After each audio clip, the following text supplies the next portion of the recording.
Okay, so today we're focusing on 4.4, social and cognitive factors in learning. And when it comes to social and cognitive factors in learning, social means how are others impacting our learning? Cognitive is how is the way that we process and think impacting our learning. Students will be able to suggest, the objective for today, students will be able to suggest how behavior modification, biofeedback, coping strategies, and self-control can be used to address behavior problems. So we are learning, the idea is we are learning how to change behavior by using behavior modification, biofeedback, coping strategies, and self-control. Starting with behavior modification. When we talk about behavior modification, it is again, how do we modify or change one's behavior?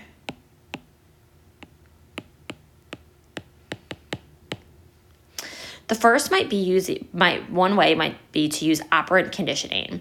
And this is where we learn by using rewards and punishments. So the idea is that we reward desired behaviors. So reward for desired behaviors. And then either ignore or punish undesired behaviors.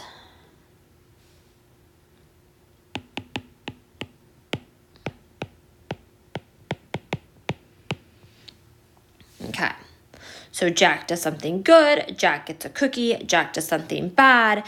We ignore that behavior or punish that behavior depending on what it is, right? If he hits his sister, he's probably going to get punished by maybe getting a timeout.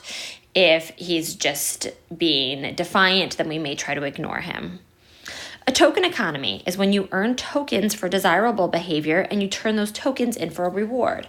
Think back in elementary school when maybe you earned marbles for a pizza party or a movie party. So after you filled the jar with marbles, you could turn those in and get a pizza party. That's a token economy. Now, there are critics of this, though, learning new behaviors or changing one's behavior based off of these two systems. Longevity is one. So does this last forever? Or as soon as the reward is gone, is it over? Does it end? And the second option or the second issue is it ethical to control one's behavior?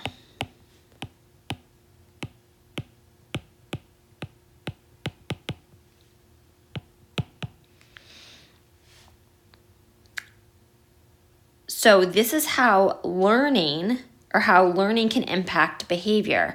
Now, these are going to be more social because this is going to be how are others giving you rewards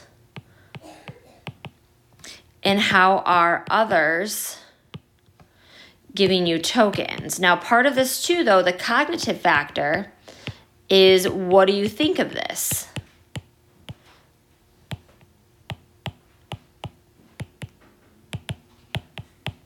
Do you like the reward? Do you not like the reward? So the next method is biofeedback. Biofeedback is purely cognitive. The reason why is because the first part of biofeedback is the measurement of selected physiological parameters. So one thing they may measure is blood pressure.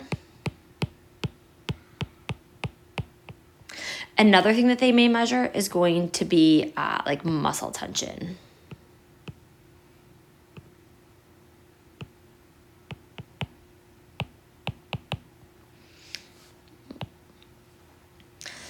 And then what happens is after they do blood pressure or try to measure for your muscle tension is they send that information then to a computer screen that you can see.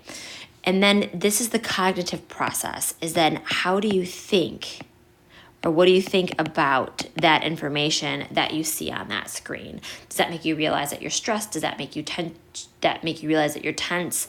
So this is where the learning happens. And then you learn what that feels like. And so the idea being that you learn to change or address your behaviors. The third is going to be coping strategies. So how do we learn to deal with stress?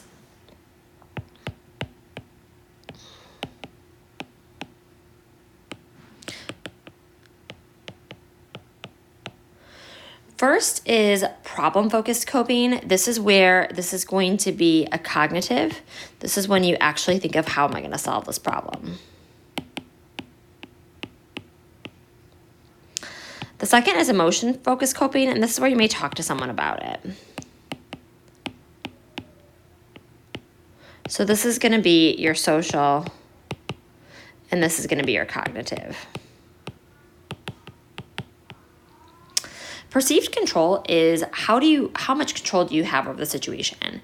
They did a really cool study with rats where they had rat 1 who was being shocked but could control the shocks. They had rat 2 who had no control over the shocks. And then you had rat 3 who had no shock because he was your control group. And what they found is that the health impacts of the stress was the most for rat 2. Rat 2 developed ulcers, where rat 1 and rat 3 had no impact or very little impact because rat 1 had control over the shocks. And so this idea is if you learn that you have control, so this is all going to be cognitive as well.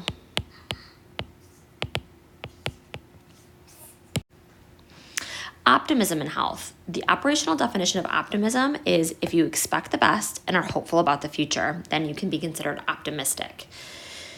What we found, or what they've learned about optimism in health, is 2 things. One, they found that people who are optimistic live longer.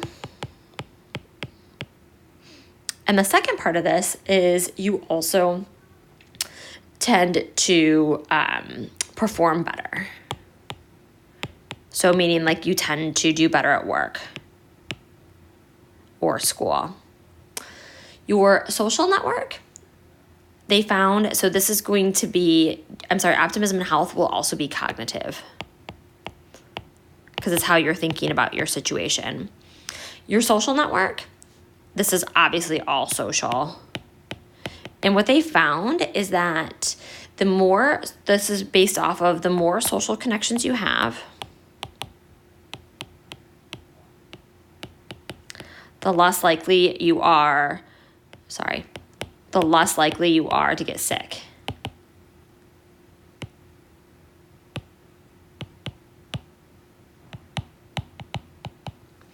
And then the second thing they found is that married couples live longer.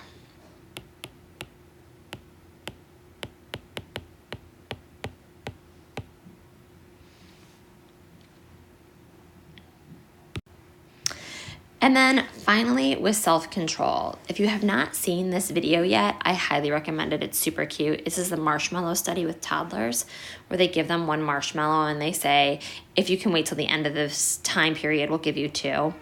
And so you see little dude here who's like on the struggle bus, like this is the best face ever. Then we're like smelling the marshmallow here. And then finally we completely fail and ate the marshmallow here.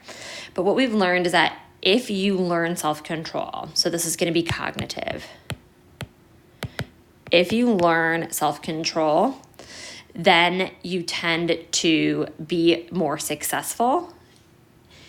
2 ways to learn self-control is actually physical exercise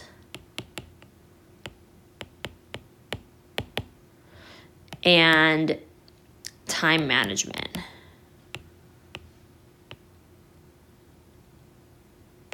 So by increasing your physical exercise and enforcing time management will actually increase your own self-control, which therefore allows you to learn how to deal with stressors better.